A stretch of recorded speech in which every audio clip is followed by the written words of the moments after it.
El viento en el Monte Culebra no aúlla, sino que susurra secretos con una voz áspera y antigua. Este es el escenario, y su víctima, el doctor Elías Rangel, no un hombre de fe, sino un devoto de lo pragmático, la ciencia desnuda de toda ética. Rangel era un biólogo obsesivo, expulsado de las academias por sus teorías heréticas sobre la reingeniería genética y la resurrección de patrones biológicos extintos, siempre con un desprecio altivo por cualquier creencia popular. Elías había instalado su laboratorio, no en un sótano frío de ciudad, sino en una cabaña olvidada, en la cima del Culebra, un lugar que los ancianos evitaban no por la altitud, sino por la leyenda del Pico de la Ofrenda, un lugar donde, según las historias, un culto precolombino había sellado un pacto de sangre con una entidad telúrica para proteger sus cultivos y ganado. Un pacto, se decía, que exigía una cuota periódica y un respeto absoluto por la vida que se le había concedido. El pecado fatal de Rangel no fue la ambición,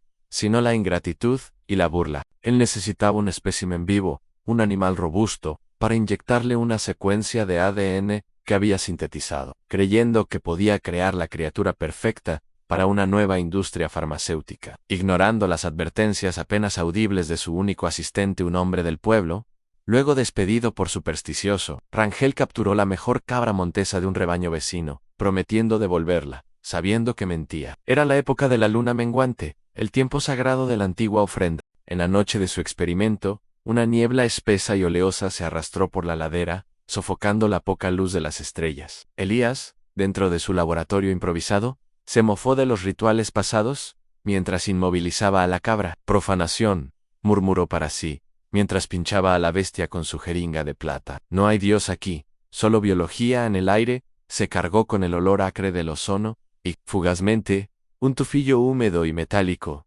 como tierra mojada en un matadero abandonado. La cabra, al ser inyectada, no gritó. Soltó un sonido bajo, gutural, más parecido a un lamento humano. El doctor sonrió con una satisfacción helada. Acababa de violar una promesa, un pacto ancestral y el ciclo sagrado de la vida. Acababa de despertar algo. Al principio, fue sutil. A la mañana siguiente, la cabra no era la misma. Sus ojos, antes amables y grandes, eran ahora pozos de alquitrán sin brillo. El animal no comía, simplemente yacía en la esquina, mirando fijamente la única puerta que daba al exterior. Elías lo atribuyó al shock genético. Pero luego, vino el silencio. El Monte Culebra, antes lleno del rumor del viento y el canto distante de los pájaros, se volvió opresivo y mudo. El sonido más fuerte era ahora el golpeteo rítmico del corazón del doctor contra su caja torácica. Y luego, el primer signo innegable de que algo terrenal había cedido su lugar a algo abisal. El rebaño del vecino, justo en la base del monte, fue diezmado. No fue un ataque salvaje.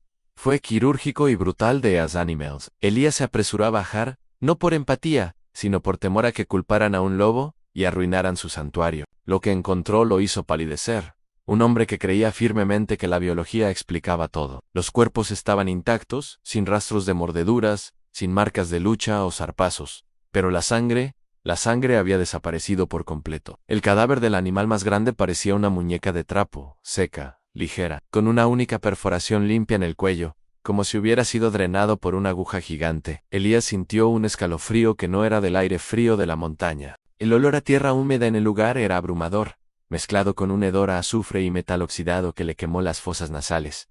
El biólogo regresó a su laboratorio, frenético. ¿Su cabra, su espécimen? Había desaparecido de la jaula de confinamiento. En el suelo, donde había estado el animal, había una baba viscosa, azulada, y una huella extraña, pequeña, de 3 dedos que terminaban en puntas afiladas. Esa noche, el doctor no durmió. Desde fuera, venían ruidos que desafiaban la zoología. No eran aullidos, ni graznidos, sino una serie de chirridos secos, rápidos, como el batir de alas coriáceas en la oscuridad, acompañados de un sonido de arrastre en la tierra, como uñas largas escarbando la grava. La luz de su lámpara de aceite, ya tenue, comenzó a parpadear como si algo invisible estuviera absorbiendo la energía del aire. Elías se acurrucó con un rifle de caza, su fe en la ciencia derrumbándose. Sabía que no estaba siendo cazado por un animal, estaba siendo reclamado por el resultado impío de su propia soberbia y la ancestral ofrenda que había profanado. La confrontación ocurrió en la neblina densa de la medianoche, que ahora era tan espesa que parecía algodón húmedo, impidiendo la respiración. Elías, armado,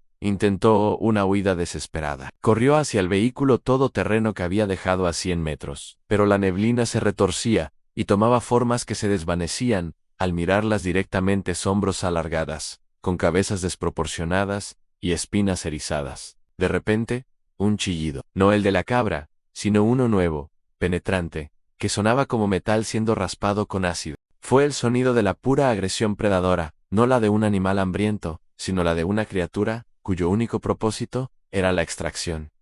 Elías tropezó con una raíz gruesa y cayó. Al levantarse, lo vio. No era una bestia peluda ni un perro mutante. Era alto, delgado hasta la inanición, con una piel grisácea y escamosa, como la de un reptil enfermo. Su cabeza era ovoide, desprovista de ojipelu, con 2 ojos bulbosos y rojos que refulgían como carbones en la niebla. Lo que más lo paralizó fueron sus manos angarras, con 3 dedos larguísimos y afilados. Era la cabra, sí, pero transformada por el experimento y magnificada por la ira del pacto roto. La forma perfecta de un depredador sanguíneo, ahora motorizada por una conciencia oscura y primigenia. La criatura no corría, se movía en saltos rápidos e inhumanos, como un insecto gigantesco. En su desesperación, Rangel disparó.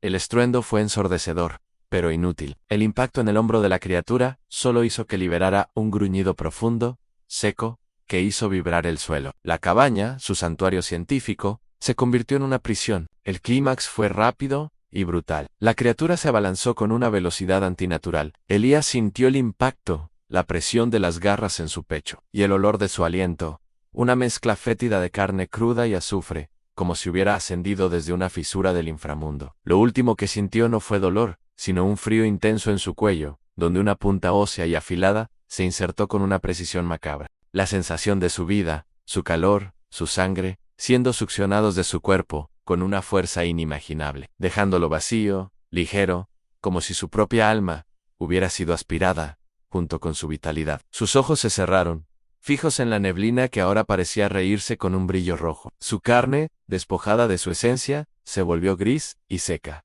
Elías Rangel no murió. Fue vaciado, profanado, por su propia creación, y por la antigua venganza que ésta había invocado. Su cuerpo, encontrado días después, era solo un caparazón. Pero el monstruo, el chupacabras, quedó. La criatura es ahora la encarnación del pacto roto, una fusión grotesca de la ciencia arrogante de Rangel y la sed de sangre insaciable que la antigua deidad requería. El experimento de Elías había provocado la mutación biológica, pero la profanación en el pico de la ofrenda le había dado un espíritu, una hambre que no puede ser saciada por la simple supervivencia. Ahora, la bestia de ojos rojos y piel escamosa habita en la oscuridad de los valles, un espectro que solo se mueve bajo la sombra de la luna menguante. Su objetivo ya no es solo drenar, es castigar la ingratitud y la soberbia, cazando a aquellos que toman sin dar, a los ganaderos codiciosos o a los científicos sin escrúpulos. Es la personificación de la advertencia: no hay ganancia sin un costo, y la ciencia sin reverencia por lo ancestral engendra monstruos. El chupacabras no mata por hambre, sino por un ansia de llenar el vacío que la arrogancia del Dr. Rangel creó. Y cada vez que drena la vida de una víctima en el pico de la ofrenda, se escucha un tenue, pero inconfundible chirrido metálico, la risa seca de la entidad telúrica, satisfecha con la cuota eterna que su nueva criatura, el vengador ancestral, le ofrece. Así se convirtió en leyenda, un cuento que se cuenta susurrando, con el olor a azufre y tierra húmeda flotando en el aire. La advertencia es clara: si subes al monte Culebra buscando aprovecharte de sus dones o burlarte de sus secretos, no te preocupes por un lobo. Preocúpate por la aguja limpia y afilada que busca vaciar tu cuerpo, dejando un cascarón seco como recordatorio de que algunas deudas se pagan con la vida, y otras, con la sangre.